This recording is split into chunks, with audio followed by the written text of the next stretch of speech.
दृष्टि लाए जीवन में मिष्टी। वीकेंड वाइब्स पर आरजे प्रिया आपके साथ है। आप सुन रहे इस वक्त मुझे रेडियो वृष्टि पर। मैंने कहा था कि मेरे पास यहाँ पर राइटर होंगे, तो अब मेरे पास जो अगला मैसेज है वो हम तक पहुँचाया है प्रशांत मिश्रा जी ने। जी हाँ, ये एक बहुत कमाल के राइटर हैं और इन्हें बहुत सारे लोग मोहब्बत के डॉक्टर के नाम से जानते हैं। तो चलिए सुनते हैं इनकी ये राइटिंग इस मदर्स डे के ओकेजन पर।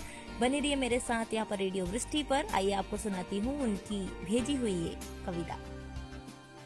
Hello friends, myself doctor Prashant Mishra from Azamgarh, Uttar Pradesh. प्यार से लोग मुझे मोहब्बत का डॉक्टर कह के बुलाते हैं। रेडियो वृष्टि के सभी लिसनर्स को हैप्पी मदर्स डे। दोस्तों, आज वीकेंड वाइब्स पर मैं अपनी कुछ मदर्स डे स्पेशल पोएट्री लेके हाजिर हुआ हूँ। हालांकि माँ को या फिर माँ के किरदार को शब्दों में ढाल पाना या कविताओं में समेट पाना असंभव है, पर फिर भी मैं प्रयास करता हूँ, कोशिश करता हूँ। सुनिएगा।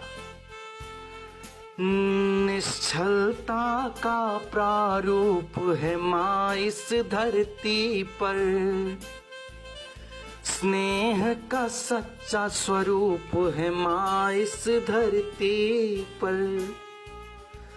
निश्चलता का प्रारूप है माँ इस धरती पर, स्नेह का सच्चा स्वरूप है माँ इस धरती पर।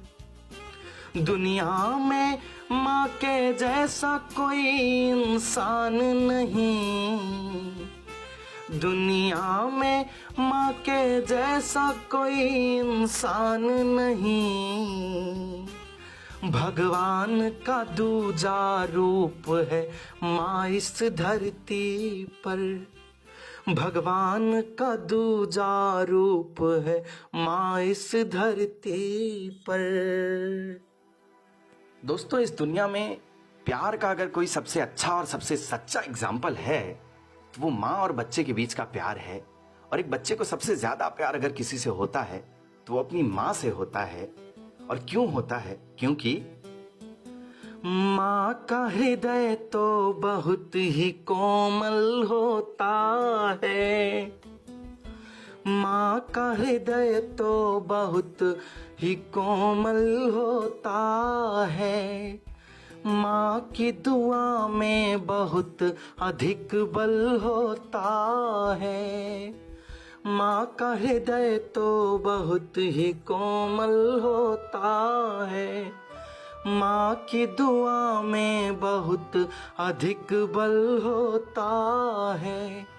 बच्चे को मुसीबत में माँ ही याद आती है, बच्चे को मुसीबत में माँ ही याद आती है।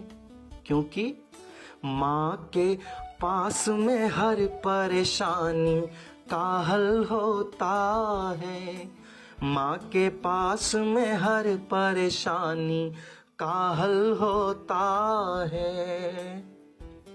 लोग कहते हैं कि मैं इस व्यक्ति को, इस शख्स को बहुत अच्छे से जानता हूँ, जितने अच्छे से जानता हूँ, पहचानता हूँ, उतने अच्छे से कोई नहीं जानता। जबकि एक बच्चे को सबसे ज़्यादा अच्छे से अगर कोई जान सकता है तो वो उसकी माँ जान सकती है। क्योंकि माँ के देखने का जो नज़रिया होता है और ज़माने के और दूसरे लोगों के देखने का जो नज़रिया होता है वो बड़ा अलग होता है। एक माँ का नज़रिया क्या होता है देखिएगा। 4 आखिरी पंक्तियां पढ़ता हूँ कि दुनिया की नजरों में मैं बेइल्म हूं, बेकार हूं, दुनिया की नजरों में मैं बेइल्म हूं, बेकार हूं, पर माँ की नजरों में हमेशा सच्चा हूं, खुददार हूं। एक बच्चा सबके लिए बुरा हो सकता है, कुछ भी हो सकता है, पर एक माँ के लिए कभी बुरा नहीं हो सकता। कि दुनिया की नजरों में मैं बेइल्म हूं, बेकार हूं, पर माँ की नजरों में हमेशा सच्चा हूं, खुददार हूं, पर माँ की नजरों में हमेशा सच्चा हूं, खुददार हूं। और डॉक्टरों ने चेकअप करवा करके ये तफ्तीश की, डॉक्टरों ने चेकअप करवा करके ये तफ्तीश की, और माँ ने चेहरा देख के बतला दिया बीमार हूं, और माँ ने चेहरा देख के बतला दिया बीमार हूं। Thank you so much for listening. Radio वृष्टि लाए जीवन में मिष्टी। गुड मॉर्निंग, आप सुन रहे हैं रेडियो वृष्टि। आरजे प्रिया आपके साथ है। एज ऑलवेज वीकेंड वाइब्स चल रहा है और आज है मदर्स डे स्पेशल। तो मेरे पास यहाँ पर बड़े प्यारे प्यारे राइटर हैं, लेकिन हाँ, अब जो राइटिंग मेरे पास आई है वो मुझे पहुंचाई है दीपिका